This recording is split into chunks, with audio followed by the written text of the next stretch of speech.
everybody, this is the Wikstrand. So the movie of today is Birds of Prey, a French movie from 1968.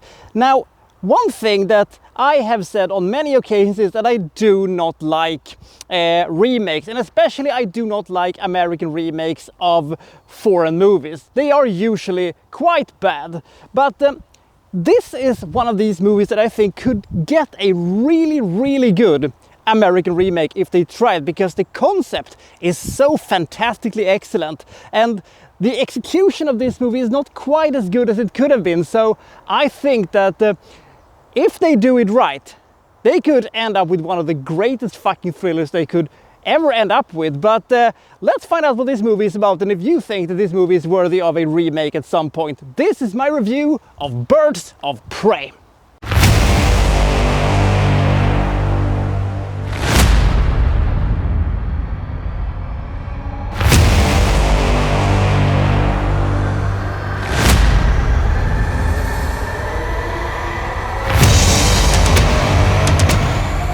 A mysterious Frenchman has come to Mexico. The year is 1938 and he's heading towards a small town.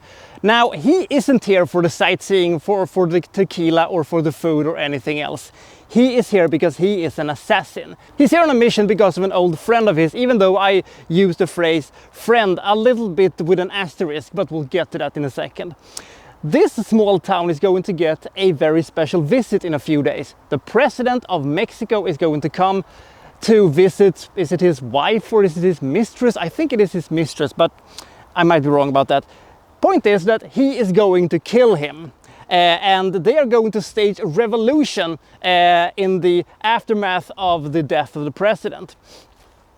They're going to use this young man who is this fiery revolutionary who really believes in the cause and is very idealistic, and he was also the grandson of the very first president of Mexico, so he feels completely justified and he really believes in the revolution. Our mysterious Frenchman, however, does not believe in the revolution. He does not believe in anything. He barely even believes in money. He's a very nihilistic and very cynical man who is very salty and spends most of the time berating, heckling and emasculating the young man that they're going to use. And at the same time, of course, the clock is ticking towards the arrival of the president. Are they going to be discovered? Is he going to be able to kill the president? Is the revolution going to be successful? And does he know that his friends are actually planning on killing him once the mission is over, if he is successful in his mission of killing the president? That's what we're gonna find out in this movie. Birds of Prey has a fantastic setup, and the story is very fascinating, but this movie has a very methodical pace and is really slow at times, and they could have cut so much stuff, especially all these checkers game. Did we need all of these checkers game? I mean, was it just to establish that Joaquin is a character in this movie, despite, we know that he's a character in this movie?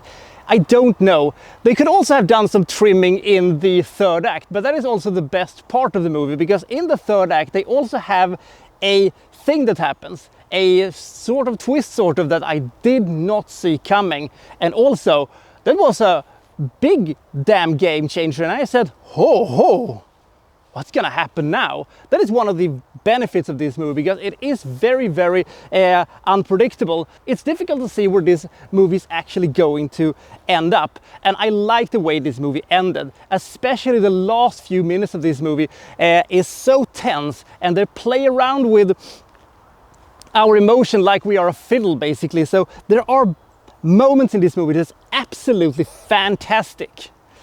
But we also have a lot of things that seems to be filler, Ernest Miller. But if you can take that with the really good stuff, you will have a fascinating, unique thriller with characters that you do not necessarily, like. They are very unlikable, almost every single person in this entire movie, but they are fascinating characters, and they are characters that you want to see what's going to happen to them, good, bad or indifferent. You cannot look away from this, because it is a rather fascinating story with fascinating characters, even though this is pretty much a story of shades of grey.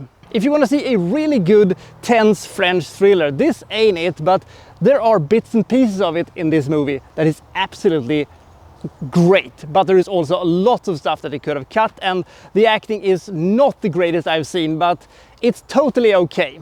Birds of Prey gets 53 points. I like this movie, and with some trimming and a little bit of, you know, shuffling around of stuff, and if they could have arranged things a little bit different, this could have been really, really good. But now we're going to have to settle with a pretty good movie that could have been excellent. And as I said, some aspects of this movie was absolutely flawless, but there was also a lot of stuff that could have been cut and was not necessary and felt like they added just to pad out the runtime. So I'll see you next time from, well, so-and-so reviewing, well, such and such. Thank you for watching. Thank you very much.